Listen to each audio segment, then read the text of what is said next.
Hey, good morning, Black people. Welcome to Pillow Talk with Dr. Boyce and Dr. Alicia Watkins. My name is Dr. Boyce Watkins. I'm here with my lovely wife, Dr. Alicia. How you doing today, babe? I'm doing pretty good. Look at us with our pillow talks. We're trending now. Like it's a day, two Y- days in a row. Yeah, What a yeah. treat, boys. Well, I think Black love should always be trending. Ain't no shame in Black people loving each other. I mean, come on. And ain't no shame in Black people trying to be smart. Can I get an amen in the chat? Anybody who agrees that Black people should be happy to be smart and be happy to love each other? Type Black love or Black intelligence in the chat or hashtag B1. Hashtag B1. That's kind of the B1 philosophy. So, how you feeling there, babe? We just woke up. We're literally still laying in the bed. You feeling okay? Well, I'm back in the bed. I just put the kids on the bus. Oh, okay, They're okay. gone. It's Friday. Yeah, yeah. You know what I was thinking about recently? What are you thinking about? I was thinking about our trip to China and the Yeah. day in Guilin. Remember that day where we took those pictures? Oh, you okay? So Guilin is my favorite city in China. I would love to go back there. But we can't go to China because they hate us now. I think Guilin would love us though. There was such a beautiful people there. Yeah, yeah. But China is like, the United States and China are like almost at war. It's kind of crazy. Well, the governments are at war, but the people aren't. Uh, Maybe we can.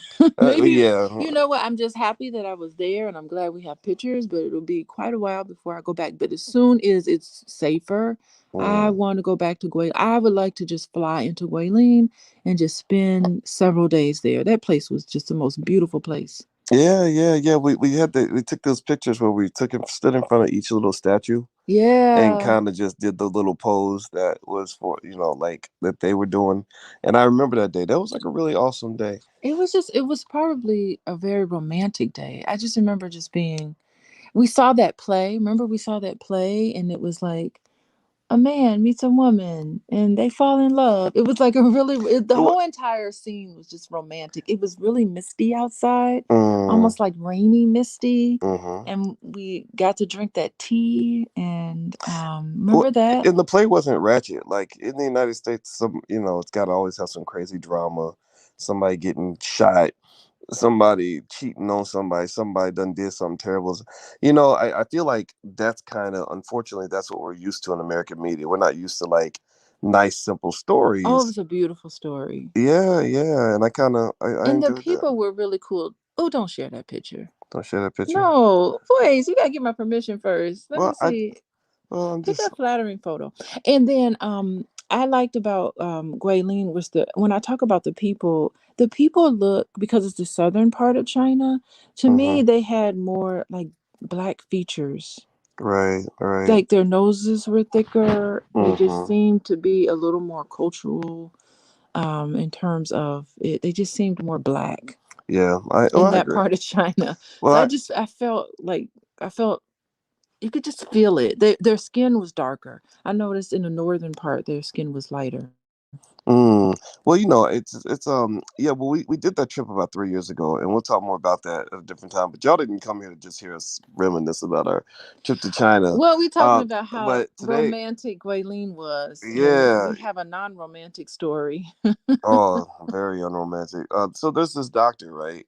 And Black people ain't gotta take responsibility for this one. This is some white people stuff. But it's a story that I thought would be interesting to talk about because it has to do with this wealthy surgeon named Dr. Bierenbaum. I think his first name's Robert, who threw his wife from an airplane. Give me a Yeah. yes or no in the chat if you saw this. And Shanacy, you were asking, was it easy to communicate in China? It wasn't as hard as you would think. We neither one of us know Chinese, but with the technology out there now, and just human beings can communicate with human beings. Like if they selling you food and you hungry, you can find some way to let them know. Like give me that one right there. So I didn't have a problem, and we had tour guides, so it wasn't bad. But yeah, so this surgeon, I'll read the story, and then I'd love to get your take on some of this. Well, it's That really something. I woke up to this story and I'm like, wow, this man just confessed at his, what is it, her hearing? He had a parole hearing uh-huh. and he totally confessed to killing his wife. And then I said, whoa. I'm gonna read the rest of the story. Yeah, Yeah. yeah, yeah. So Hmm. I'll read it. So it says here. This is on Alcatron .com. I don't know this website, Oh, okay. but they tell the whole story. They said Robert Bierenbaum was an American plastic surgeon who was convicted in October 2000 of murder in the strangulation death of his wife Gail Katz Bierenbaum. The death occurred in their Manhattan apartment on July 7th, 1985. It didn't occur in their apartment. I Wait, thought it didn't happen in their yeah, I apartment. thought it That's happened. so interesting. Yeah, So, so they got that part wrong. But hmm, but here's what they said. They said Bierenbaum, a licensed pilot, took a 2-hour flight in a Cessna 172 from Essex County over the Atlantic Ocean on the day that Gail had vanished. Oh, he killed her in the apartment and then put her body on a plane. He failed to mention see, that's this not. fact to authorities during their initial questioning. The prosecution stated that Bierenbaum discarded his wife's dismembered body in the ocean. The victim's body has never been found. Despite a witness testimony for the defense, who stated that he saw the victim in a Manhattan bagel shop during the time that Bierenbaum took his airplane flight, Bierenbaum was sentenced to 20 years to life in prison in New York. He appealed, but the conviction was upheld in the New York State Supreme Court, Appellate Division 2002. The Birnbaum case was the subject of a 2001 New York Times nonfiction best-selling book, The Surgeon's Wife. It was also one of the stories in the television show Dominic Dunn, Power, Privilege, and Justice on Court TV. Let's see here. So what do you think? I mean, what are Yeah, your so thoughts on this this, the babe? story I got had different details. What he reported, and this is from our local news, that he was in the airplane with his wife, and that they got into an argument, and that he just got upset, strangled her to death. Oh, And well, so that makes sense because somebody has to be flying the airplane. So now that I'm thinking it through, it makes sense that he put her on the airplane, and then he flew the airplane, and then while he was over the ocean, he just pushed her body over the airplane and got rid of the body. So it was okay. circumstantial evidence that they convicted him because they couldn't find the body and they didn't have that sort of evidence. But the prosecutor was able to pull together the case and come up with a logical reasoning about why he was the one who murdered her. And it was interesting because they interviewed the prosecutor, and the prosecutor said, "Wow, everything he said was the entire story that we put together in the trial." Yeah, So I yeah. think that they're really becoming very savvy on how to put together a profile of a murderer. Mm, yeah. Hmm. Well, you know what? First of all, the story is obviously terrible, and it's and what's also unfortunate is that I know people who have died in their relationships. Do Like you really? people, yeah, like people think that one partner killing the other one is super rare.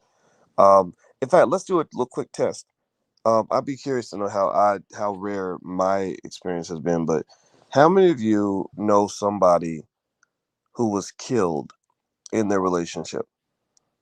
It just killed, not just people that were severely beaten, stalked, abused, or Killed whatever. by killed by their significant other. Yeah, how many of you know somebody where that happened to? I'd be curious to know if I see any yeses in the chat. And while I wait for the yeses or the nos, I want to put a no if you don't know. Okay, yeah, look, Leonda says my dad. Holy crap! I'm so Hmm. sorry to hear that. Karen Dorsey says yes. DDS says negative. Well, good for you, man. I'm glad you didn't have to go through something like that. Um, let's see. Let's keep going. Sweet great mom says I do. Uh, Salahuddin, I hope I got that right. Says two. Charles Fisher says yes. Weberton 56 says no. Raqueen says yes. So we're seeing a lot of yeses. And oh my God, my sister was killed by her husband. Oh wow. Yeah. R.I.P. to your sister. Put her name in the chat, and if I And see it, who I'll said say her that? name. Her name. Let's see. You know Was it what? something Sandra? Simply Sandra. Yeah, I wonder, Sandra, were there any red flags? Well, You that's the know? next point I want to get to, right? Mm-hmm. Like I in the two cases that I know about Mm-hmm. where a man killed a woman in a relationship, there were significant red flags. Mm-hmm. And the part of the reason when you told me about the story this morning, you were reading it like whoa, and I Yeah. said no, we need to talk about this because I bet you somebody in here listening right now is either in a relationship with those red flags, or they know somebody who's in a relationship with those red flags. And I said, just as for a public service act, an act of public service, we need to talk about this because people don't think this stuff's real. I know two people who were murdered by their husbands, and in one case, it was a lady who she was a full professor, just like you, Mm-hmm. and she was really successful and kicking ass and taking names. And her husband was a lawyer who became jealous of her success, and he was a loser, and he Mm-hmm. couldn't pass the bar, and he literally killed her and then killed himself. And they had two young children. Yeah, I mean, you kind of see that a lot of professional women, they it's what's called compartmentalization is what happens. So what they'll do is they will be one person when they're at work, confident. They will be competent. You know, they'll be a go-getter, outgoing, just a beautiful person at work. And then when they come home, it's a different compartment in their brain. They can become, victims and survivors of abuse. Some of them don't survive. Mm-hmm. They'll come home to partners who are very abusive and threatening. And it's not just women who do that; men are also. And I think that's what's so sad about some of the things that happen with men is that a lot of men are like ashamed to come forward, scared to talk about it, or feel like, like they don't feel like they're a man because they're victims of abuse as well. So that Mm-hmm. happens a lot. It's not just a man. I mean, this case is a man who killed his wife, but it doesn't always happen that way. Well, everybody who just came in, we're talking about the confession of Dr. Robert Bierenbaum. I probably pronounced his name wrong, but who cares? He's Well, his name is Bob. Let's call him Bob. Bob, Crazy Bob, Yeah. and he just confessed to throwing his wife out of a flying airplane after he killed her. Either he killed her on the plane or maybe killed her and then put her body on the plane. Either way, the details are not relevant. The fact is that she died and didn't have to die. So do us a favor, real quick. Please hit the thumbs up button. Subscribe to the channel, whatever channel you're on. And this is Pillow Talk with Dr. Boyce and Dr. Alicia, where my wife and I get together and just have smart conversations against our pillows. So if you're into that kind of thing, we hope that you'll subscribe to the platform, whatever channel you're on. Subscribe, thumbs up, all that good stuff. Okay, so you talked about red flags and warning signs, right? Mm-hmm. And when you told me the story, and I started reading more about some of the things that this guy's other relationships that because he had other girlfriends or whatever after she died, what they Mm-hmm. were saying, I said, oh, there were probably red flags. So I kind of googled the case and I saw things like this, right? Like that's a red flag. I don't know, what do y'all Mm-hmm. think? Do y'all think that's a red flag? Give me a yes or no. And so to me, it's one of those things where you know these things happen, right? Most of us. And so now let's do another yes or no. How many of y'all know somebody who went through something like this? Who went through, showed up with a black eye, busted face, got choked or whatever. And I'd love to get your take, babe. And by the way, Simply Sandra said her sister's name was Carolyn, and we Mm-hmm. never knew. She never told us anything. We only found out afterward. Yeah, So I'm sure there may have been something there because sometimes one of the biggest red flags is a man who will come around, and it could be a woman too, but let's just say man because we're talking about right. Sandra and we're talking about this case. Mm-hmm. But there can be a man who come around and just be the perfect man. Mm, And he's the type of man that would just come in. That's how you know, come in and just sweep you off your feet. And that's how you know that that's a red flag. A mm, man who's just like, I am so perfect and I'm here doing you a favor, sweeping you off your feet, taking you on these nice elaborate trips, and just the perfect man. This is the need to feel like you are perfect, because what happens is that the victim feels like, oh my God, I have such a great catch. mm, And then I have had women in my office who'll just come in and they'll say, I want to know how I can be a better mother. I want to know how I can be better for my husband. And I'm just mm, like, okay, why do you feel like you need to be better? What makes you feel like you're less than? I mean, mm. to me, that sometimes is a red flag. That why can't who and what you are, why can't that be enough? Yeah. Because this person is such a great catch, swept me off my feet, and now I feel like I can't live up to it. So there's Well. this power imbalance that happens immediately in those situations. So sometimes they can come across as very charming, and then their whole family is wooed. The whole family is like, wow, he is marvelous. He is wonderful. Mhm. And so how could he? He's such a great catch. You're so lucky to have him. Wow. Well, Monica Yeah, Blair says, first of all, did you see we saw Carolyn, Ashe to Carolyn, that was the yeah, sister Shay. of Sandra. And also when I asked that question about how many of you know people that have, been in relationships like that, really badly abusive relationships, there's a lot of yeses are popping in here. Hmm. And I saw, let's see, Monica says that she had classmates, both police officers. She called him dirty. He killed her. New Jersey Love says, I've been shot by my ex-husband.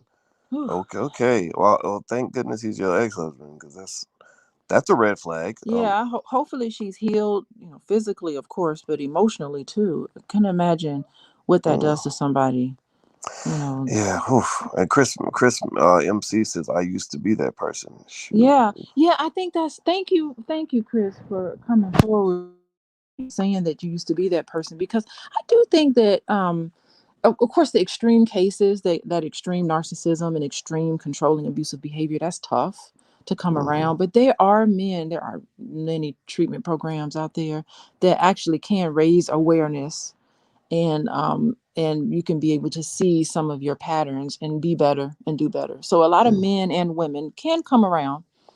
Yeah. Well, Hmm. one of the things that we put together, we want to tell you guys about in case you have any questions for Dr. Alicia, is askdralicia.com.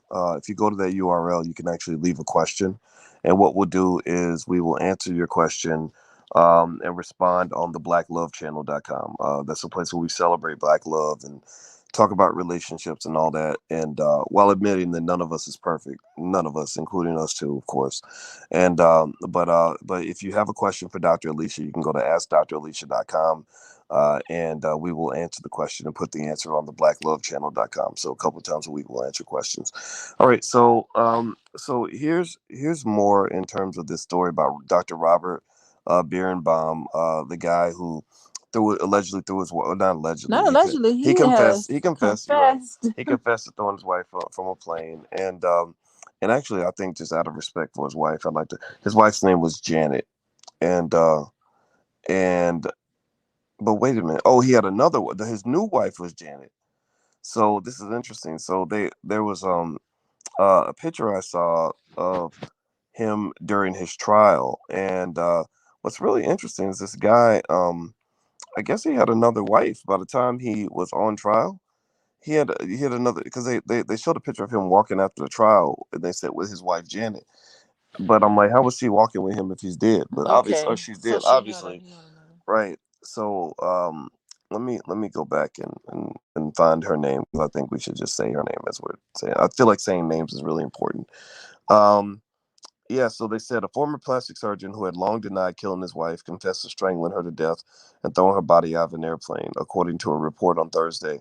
Robert Bierenbaum, Dr. Robert Bierenbaum, who is serving a sentence of 20 years to life, revealed the details of the 1985 murder during a December 2020 parole hearing. Isn't that interesting, though? Gail Katz, that's her name. Gail, Her name was yes. Gail. Okay, Gail. And he says, I wanted her to stop yelling at me and I attacked her, he reportedly told the parole board at the hearing. He's now 66, so this happened, I guess, when he was in his 40s. And he says that he blamed his actions on being immature at the time Hmm. and not understanding how to deal with anger. Yeah. He also detailed what he did to the body, which has never been found. Quote, I went flying, I opened the door, and then I took her body out of the airplane over the ocean. Prosecutors said Birnbaum rented a plane out of New Jersey the day his wife died, but doctored his flight log to pretend he went flying the following day. Their marriage was said to be toxic, with Katz reportedly telling a neighbor once that she no longer felt comfortable at home. Her sister said Birnbaum caught his wife smoking on their balcony one night, and he choked her until she became unconscious. So he caught her smoking. Whoa. Yeah, he probably said you're not allowed to smoke in the house, and so you're not allowed to smoke at all. It's just controlling abusive behavior, and he caught her defying him, Mm, and so he goes and chokes her. yeah. Yeah. Yeah, yeah. So Katz, Hmm. she reported the attack to police, but her husband was not charged. As the case grew cold, Birnbaum moved on with his life, remarried, had a daughter, and opened medical practices in Las Vegas and North Dakota. But prosecutors never gave up on the case and eventually charged him with a second-degree murder more than a decade after the killing.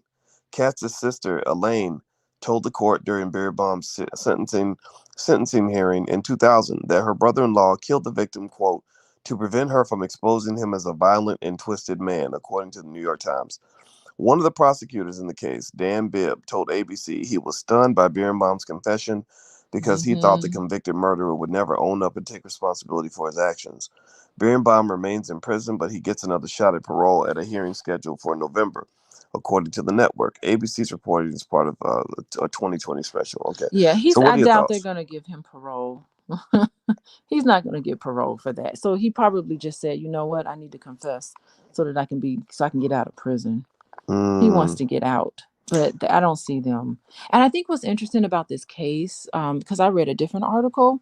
The mhm, article I read was that the wife, Gail, went into therapy and started mm. talking to her therapist about what was happening to her and the fact that she had been choked, the fact that he was very controlling and abusive to her. The therapist wrote a very concerning letter to the authorities and said, this person is in grave danger. And really Mm. said, I mean, that's something. Oh, that's a big red flag. Well, Like that that. yes, That's she like had to break confidentiality because she felt that this lady was in danger, and actually wrote a very long, detailed letter about possible concerns for her life. so. That's And like professional confirmation that your spouse is crazy. Like that right there. I mean, if that don't let you, and the thing is, part of the reason that I really wanted to kind of talk about this story as well is, I just know people. I've known people who are in relationships like this, and they'll be like, "Oh mhm, yeah, this happened, and he choked me, or he busted down the front door, or that is not love. it's They just think that's love. well, It is it's not like I love. think we have a culture that is like, Mhm. especially for young people, unfortunately, because they never have seen what a healthy relationship looks like. They think that drama is either maybe they think it's exciting, or they just think it's par for the course. Mhm. Like that's what it's supposed to be. We're supposed to be running around the house throwing frying pans at each other, and then we have sex afterward and make a baby, and then start throwing frying pans at each other again after somebody gets pregnant. And then the baby has to grow up watching this, Right, and the baby grows up again. thinking that that's okay. it's a It's not generational okay curse. to threaten people. Yeah, and I would just say, to anybody that's dealing with this, that's seeing this up close, get some help. Go tell somebody. Like I think young people really, especially like in their 20s, when you're in these crazy chaotic relationships, you probably need to find a mentor. Like find some mentor couple that's been married like 20 or 30 years that can kind of like give you like the real deal on relationships and how they work. Because I feel like that mentorship could make a difference for you, and it could let you know when something is serious or when something is just kind of like a transitory thing. Yeah, I agree with you, boys. And I think that it's so tricky because it's not like Bob walked up to Gail and said, "Hey, my name is Bob," and then slapped her in the face. It's not like it's a very gradual He was thing. the perfect guy. And what happens is that it's slowly, when people degrade you and talk negatively about you on a daily basis, it slowly chips away at your self-image, at your self-esteem. It's not something that just happens overnight. It's like, what happened? This perfect man, this was a perfect person, I thought this person was perfect, and now this person has chipped me away and totally diminishes your self-esteem, and you feel like nothing. Wow, that's heavy. Yeah. Yeah. Well, everybody, we're talking today about the story of the surgeon who threw his wife from a moving plane, and by the way, the All Black National Convention is coming this week in just a few days, and Mm. if you want to meet somebody who, well, is not the kind of person that would throw you from a moving plane, we're doing speed dating this year. Actually, this was Alicia's idea at the All Black National Convention. So if you want to meet nice people, then you can come to the convention. And they literally have spent a ton of time. This is more what the ladies on the team wanted to do. So I just kind of got out of the way and let them organize it. But I think the fellas want to do this too. Oh, of course. Absolutely. There's just a lot of ladies on the team right now. The Absolutely. fellas are into it. Yeah, and the reason I think it's important, like I think that where you meet your partner says a lot about the kind of relationship you're gonna have. Like It's the kind of man that I am, like mhm. I spent more time in the library than I spent in the club. So it wouldn't have made sense for me to meet a woman in the club, you know, or I didn't at the time. I didn't go to church. So, for some people, if they go to church, maybe it's good to meet somebody at the church because then you have church in common. But if you're not a church going person, you shouldn't go to church to meet somebody because then, It's a you, mismatch. It's like right, you're pretending. right. So to expand on that analogy, if I meet somebody at the All Black National Convention, I've kind of vetted them to a point where they came down to Florida because they're B1, because they think a certain way. If I'm a woman meeting a man, I know this man respects Black women. He respects intelligence because he probably follows my platform, and they know that that's what I believe in. I don't get with those Hmm. guys that disrespect women and all this other stuff. And same thing, if you're a man and you meet a woman here, chances are she's pro-Black, she's smart, right? And just like I met you, I didn't meet you in the club. I met you in the library. Yes, we did. We met in the library. And so this is going to be the library, the library speed dating, Yeah. B1. Like-minded people. Well, Really nice. it's interesting. I mean, I want people to really think about this. Like, it's not a coincidence that I met you in the library and we're both professors now. I know. Isn't So that now, something? yeah, it's like, so now, like, if one of us just starts ranting on about, you know, I don't know, some advanced statistical methodology or string theory, you don't think that that's weird. Like, I don't turn and say, "My God, you're such a nerd," and you don't say, "Lord, will you stop boring me with all these advanced mathematical concepts?" Because we both went through a PhD program, so we're Yeah, we both both get the math. equally yoked in Hmm. that way. And so I think that what people have to understand is that you can find people that are attractive to you who are also compatible with you, right? But you got to think about context, like where are you meeting the people you're looking for. So somebody's asking, This can speed up the process. You can find somebody faster, so you don't have to sift through a whole lot of people the normal way. kiss a bunch of frogs A to bunch of find the frogs prince or the princess, to right? find the prince and the princess. Some people go through their whole life kissing frogs, and frogs be having diseases and all kinds of stuff. But anyway, if you want to learn more, it's October 29th through November 1st in Orlando. It's not too late to get a ticket. The tickets to Orlando are actually really cheap, and the hotel is super nice. So if you want to come down to the convention, you can go to allblacknationalconvention.com. The URL's on the screen. It's going to Hmm. be a lot of fun.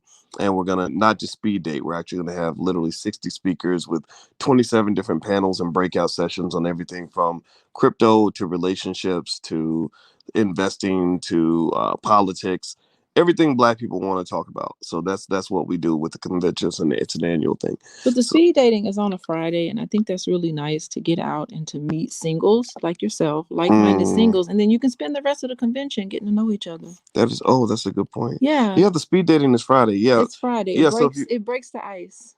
yeah. So if you come down, try to get there like early Friday if you can, or Thursday night even, because we do the backyard barbecue and a lot of social stuff on Friday, and then we get down to business Saturday during the day. Saturday night we have the B1 ball.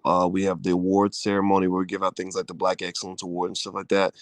We also gonna have a spades tournament Saturday night. Sunday we work during the day, have fun at night. So panels and breakout sessions, learning all day, and then that night we're gonna do Black movie night and stuff like that. So if you'd like to sign up for all of it, that's a good question, Vet. How do you sign up for that part? Just go to allblacknaturalconvention.com. Also today at 4 p.m. Eastern, Lene Javette is going to join Dr. Alicia and I Hmm. to answer all your questions about the convention. And there's a link actually I put in my bio. If you go to my Instagram, The Real Boyce Watkins, you can hit the link in the bio, and there's a link where you can actually leave a question about the convention. If you have a specific question, we'll answer that today at 4 p.m. Eastern. And or two, you can then also register to come into the live Q&A. Okay, because we want to make sure you have every piece of information that you need. And our whole team, thank you to the whole team, because it's been like months and months of hard work to put together what I think is the greatest Black brain trust like that I've ever seen. Right. So anyway, so let's jump back in the story. Let's kind of conclude and talk more a little bit about this whole thing with the surgeon. So if you were to sort of Dr. Alicia, ma'am, uh, Yeah. sweetheart, honey, baby, if you were talking to like a young woman to kind of say like, okay, these are some things you can learn from this story, about this surgeon, Dr. Robert Bierenbaum, who threw his wife from a plane and all sort of Hmm. stuff. What would you say to her? Well, I mean, first of all, I would definitely raise her awareness about what healthy relationships look like and what healthy relationships do not look like. So the fact that she was in this controlling situation, and it looked seemed as if when they interviewed her sister and other family members, there were a lot of people around her that were very concerned. So I would tell her, listen to what the people who love you, listen to what those people are saying about this person. She felt definitely physical violence is something that could totally lead to a situation like this. Mm, So definitely raising awareness about how controlling, abusive people operate in relationships. mm, Her not feeling safe, her feeling like she's walking on eggshells. She feels like she can't be herself. She feels like she says the wrong thing and he's going to get angry with her. Then she feels like she's just not good enough for him because nothing that she can ever do is good enough. She feels totally criticized by him all the time. Those are signs that you're in an abusive relationship.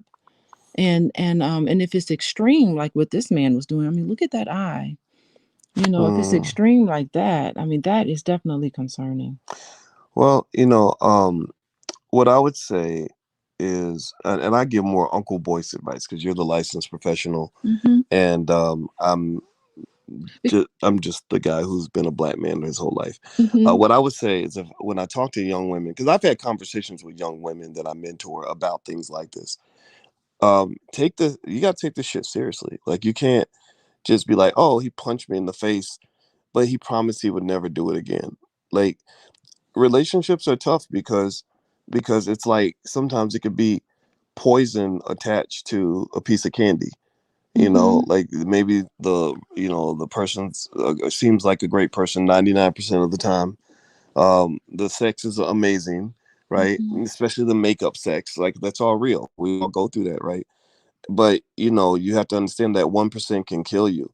And so for some people, their 1% is not dangerous, but for others, the 1% is something that can ruin the other 99%, and that's what I mean. Well, see, those people, they really need to get professional help because there are some women who are just prone for those types of relationships. They're not able to see it. And it's so funny because as soon as they get with a man who's not abusive, what do you think the first thing that they say about that man who's not abusive and not controlling? They're prone for these types of relationships and they see a really stand up man who's really kind and genuinely gentle with them. What is the very first thing that these women complain about? This man is Oh, what? boring. Boring. Oh, This yeah. man is A so boring guy. boring. This Yeah. man, oh God, I can't stand him. He's so square. He's so boring. He's so dry. It's nothing interesting going on in this relationship, and so you get addicted to that sort of like back and forth fighting The sort of drama, thing, the drama. especially if you grew up with the drama and you think the drama's okay. Yeah. So Yeah. when they see and they meet a nice guy, and so it can't. I mean, it would be so easy if if the sister of this lady Gail, who we see a picture, I bet her sister is thinking I should just come in there, kidnap her, physically remove her from him, make her get a divorce. That doesn't solve the problem, unfortunately. If Mm, she doesn't see it, Gail has to be able to see it. She has to be able to be aware of the type of abuse that she is experiencing. And chances are that's probably not the first time she was in an abusive relationship. okay. It tends to be like one bad relationship, abusive relationship after another. That's so true. That's so Yeah. true. Yeah, and so I definitely agree with that part about getting help. In fact, I would go as far as really telling people. I gave advice to a young brother. This is advice I would give to the young men. It's like, I talked to a young guy who said he got a divorce from his wife, and of course he gave me his side of the story for in terms of what happened. But one red flag I saw was he said that I said, "Well, did y'all get any help? Did you go see a therapist?" And he said, "My wife doesn't believe in going to see a therapist." And I Mm-hmm. said, don't. I said, the next time you choose a wife, do not choose a woman who refuses to get help, or a man who chooses to refuse, who refuses to get help, because people like that are very difficult to work with. They're a little too rigid in their ignorance, and they're not Mm-hmm. open to new approaches and new ideas. Therapy can Yeah. be a really beneficial thing, individual therapy and couples therapy, because they give you tools and they give you a process and a process to process. things, right? And once you process things and gain self-awareness, you can also gain awareness of your relationship and just a general idea of like, okay, this part of me isn't necessarily helping me achieve the goal that I have for myself. And I think that, like, I want, like, when we scrape the butter off the toast, all people want to be accepted and they want to be loved unconditionally. They really do. Mhm, And that's such a conundrum because relationships aren't unconditional. mhm. Well, It I like is. butter and jelly on my No, toast. let's scrape it all off the toast. It gets down to But being now you got connected with another you got me. You don't person. have me on a 5-day fast. Now I'm fantasizing about toast with butter and jelly. Well, I hope you don't feel like I'm abusing you by putting you on this fast. Well, you know But you what? agreed to Oh it. my I wouldn't, if god. you had Oh my said god. no, if Let you me had tell said no, y'all. it would have been fine. Let me tell y'all. Alicia has had me eating bird food for the last 5 days, and I have been like hangry, very hangry, and hungry and angry at the same time. Well, And it's today's the last day. today's the last day, and as soon as midnight strikes, we are ordering that damn pizza. I don't know. We should eat a little bit of pizza, not Oh, you know too what? much. We'll be I ain't gonna sick. lie though. As much as it's like no pain, no gain, right? As uncomfortable as it's been to not be able to eat this week, because I love my Twizzlers and all that. It feels really good to lose all this weight. You Have know, you been losing weight? yes, I wake up in the morning, and I wake up hungry. I wake up a little thirsty. Your stomach was growling today. Yeah, and we literally will be laying in the bed and our stomachs are growling like while we're sleeping. But it's like now we get to say we did it. It's almost like when we finished that marathon when Oh you my you goodness. know you convinced me to run a marathon, which I was pissed off the whole time. You were But mad at me the whole but to time. cross that finish line, let me just like point of seriousness. Crossing that finish line was something I never thought I'd ever do. I never thought I would cross the finish line in a fucking marathon like that, and I owe all that to you. Like that to me. That's when it was like okay, I'm cashing my checks on the fact that I chose a great woman who was gonna push me to be a better man, and I respect you for that, and I want Okay, to but you acknowledge did that. the work. You did the work. All credit due to you, boys. Well, thank you, thank you. It Hmm. was terrible, y'all. I'm telling you, I ain't never doing that shit ever again. But yeah. So anyway, you were talking about butter and toast and jelly and get me all hungry. So did you Oh want to finish your gosh. point? Okay, you don't want the food reference, but the thing is, what a relationship is about is really being really being connected with somebody, and good friends with each other, and just together Yeah. without the barriers and without the abuse and without the negativity and without the name calling, without the pushing and the shoving and the hitting. And that's the one person that should be there in your corner no Well, matter what. let me give like some. My approach is like when I'm talking to younger people that I Hmm. mentor about stuff like this is more like direct as well, and it's not like you're the scientist, but I'll say this too, to men that are listening. I just will make it real simple. Really, everybody that's listening, not just to the men, because you can apply this to men even if you're a woman.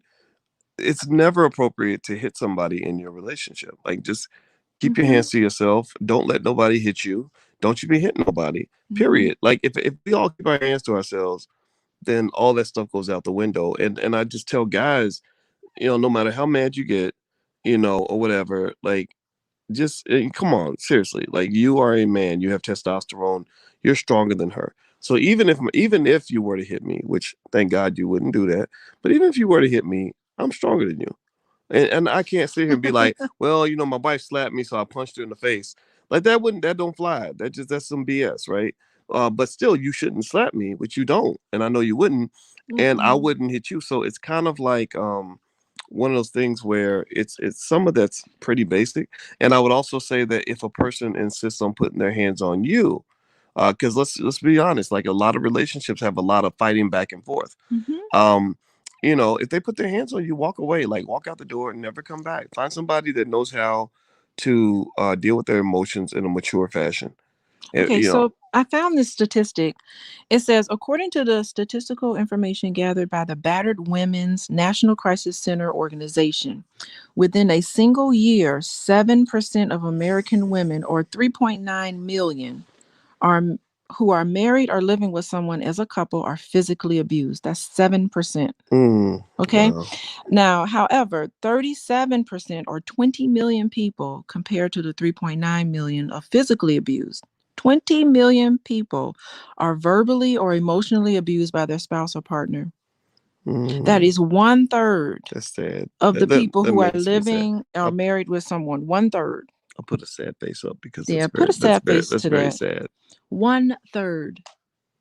Wow. Wow. So just think of three people, three couples, one of them has psychological abuse, emotional abuse happening in that relationship. Every three people, every three couples you can think of, every three couple that you can think of is experiencing that. Well, I would say overall, also to re- Emotional abuse. yeah, I would say really to anybody, you got to learn how to control your emotions. We all get hurt, we all get angry, Mm-hmm. and there's a responsible way to express your anger and an irresponsible way. Mm-hmm. And also, I'm a big believer. People some people make fun of me because I'm not into alcohol or drugs and none of that. But I pretty much have sworn I swear those things away because Mm-hmm. I do know, like, you have like holidays where abuse goes up, like Christmas and stuff like that, and I think it's because people are drinking. And like, you remember that football player that punched out his wife while he was drunk. Now, don't get me wrong, maybe he would have punched her out if he was sober too, but I believe that alcohol makes you do things that you wouldn't normally do. I don't know about that. I think You don't alcohol. think alcohol makes No, I people? don't think, I because I think think so alcohol many makes people people. crazy. I think that so many people blame it on alcohol and say, "Well, he only abuses me when he's been drinking." He Hmm. only physically abuses you when he's been drinking. But the thing is that there's probably a whole lot of psychological abuse going that kind of leads up to that too. It may Hmm. augment or it may speed it up, but I think that just like using alcohol and substance abuse as a crutch to saying, oh well, it's just the alcohol that did it. It wasn't just me. Well, I It's wouldn't. kind of like takes the responsibility off of the individual, and we don't ever want to do that.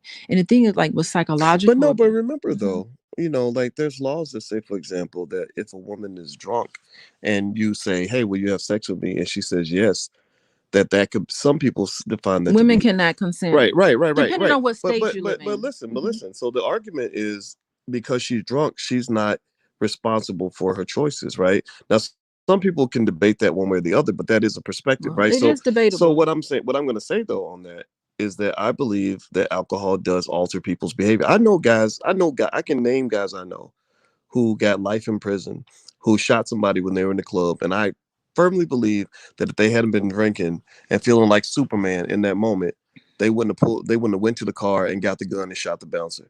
They. Well, I mean, they probably were very violent in the beginning because there are a lot of people who drink and don't shoot people, you know. Right, And for the sure. thing Absolutely. is that the psychological abuse is are you humiliating your partner? If your partner is hurting, do you make fun of your partner? Do you mock your partner? That's emotional abuse. If they're Hmm. sad or upset about something, do you make fun of them? Do you talk negatively about them? Do you if they're in pain or if they need something, in pain, do you mock them? Are you making them feel bad constantly on a daily basis and not caring at all about their feelings, like saying things that are really insensitive to them, making fun of them, like all of those things? That's emotional abuse that happens that can chip away. That's why when someone meets you, they can't say Bob and then slap you in the face, you know. Right. Right. So those are instances of like that emotional abuse that can lead up to physical abuse. It's not like I'm nice to you all the time and then all of a sudden I have a glass of wine and I'm slapping you in the face. No, You no, know what I no. mean? So I would. those abusive I wouldn't situations say that at happen a all. But lot. let me get this point through. Let me make this point. Hmm. And by the way, if you have a question for Dr. Alicia, you can go to askdralicia.com and leave your question, and we'll answer it on the website on the Black Love channel. But I will just say the reason I brought the alcohol drugs thing is because I know people who have good impulse control, but when they drink, their impulse control goes down. That's why we sleep with people we normally wouldn't sleep with if when people are drunk, or they do things they wouldn't normally do they've been drinking. So that's why I tell guys, just don't, just if you can avoid it, like, if you already don't drink, don't start. Like I really think I've just seen people who act one way when they're sober, and when they get drunk, it's always still them, but it brings out a part of them that they were in control of when they were sober, but when they got drunk, that the inhibition went down. Like, so I remember, I tried alcohol one time. I drank Did you really? yeah, I drank a shot glass in college. How Just, did it feel, boys? I didn't give a shit. What I do you my mean you my didn't my give? inhibitions went down. I didn't What do it. did you do? I'm Nothing. I didn't do sorry. anything crazy. Oh, But okay. I was conscious enough that I said to my friend, I said, "There's literally nothing I would be afraid to do right now." Like, if you had said something like, "I dare you to punch me," I'd been like, "Okay." Or if you said, "Go over here and say something crazy to that lady over there," I'd be like, "Okay." I didn't care. That's one thing I remember noticing. And I remember thinking, I don't want to be in this state because I want to care about my actions. I want to, because I believe everybody feels emotion. I know a lot of men who may be soldiers, right? Soldiers are killers, right? So they're trained to be killers. They're told to be killers. So that rage of being a killer is still there. And I feel like alcohol, unfortunately, and drugs can bring out those sides of you that you want to control. Well, the thing is that if that side is in you, then you probably need to get some help too, to try to sort through some of those unresolved issues clearly that are going on inside of you. Tinder dress says, when I drink, I cuss everybody out. Yeah. I used to have an uncle. I used to have an uncle that would get drunk and he would call everybody and confess his love to everybody. It would be so great. Mm, My drunk uncle would call me and be like, "I love you, Alicia." I'd be like, "I mm, love you too." And then he would just go around. He was like, he would drink alcohol and just like have all this love in him. When he was mm. sober, you wouldn't get none of that from him. Yeah, yeah. So some people are angry drunks or violent drunks, and That is so true. Well, either way, don't if you're gonna date a drunk, don't date a violent drunk. Date a loving drunk. How about that? no, Don't date a don't date drunk a at all. drunk at all. Work on All right. yourself. So anyway, everybody, this is our discussion for today. You guys know we started off with this story about this surgeon that killed his wife, but ultimately our goal is to engage with you and to have a good conversation with you. If you have a question for Dr. Alicia and you want to leave it where we can answer it on the blacklovechannel.com, go to askdralicia.com. You can leave your question. And then if you want to see the answer to that question, just go to the blacklovechannel.com. That's our YouTube channel. And also, if you are interested in coming to the All Black National Convention, we hope that you'll come by. It's allblacknationalconvention.com. Later on today at 4 o'clock, we are having the Q&A session where we will answer every single question, like what to wear to the B1 ball, how speed dating is going to work, how to sign up for speed dating, what the panels look like. And even we'll even talk about how you can next year, if you want to be a speaker at the convention. Like, I saw a sister in here said she has a coaching business. Maybe you'd be a person that could be on a panel for next year. So just go to allblacknationalconvention.com and you can learn more about the convention. And to get access to the Q&A we're going to have today, go to my Instagram and just click on the link in the bio, and there's a link where you can leave a question about the convention, and then get access to the Q&A today at 4 p.m. Eastern. So if you're watching us live right now, that's what you can do. So The Real Boyce Watkins is my Instagram. And God bless everybody. I hope you have a wonderful day, and we will see you soon. Bye, everybody. Bye. Take care.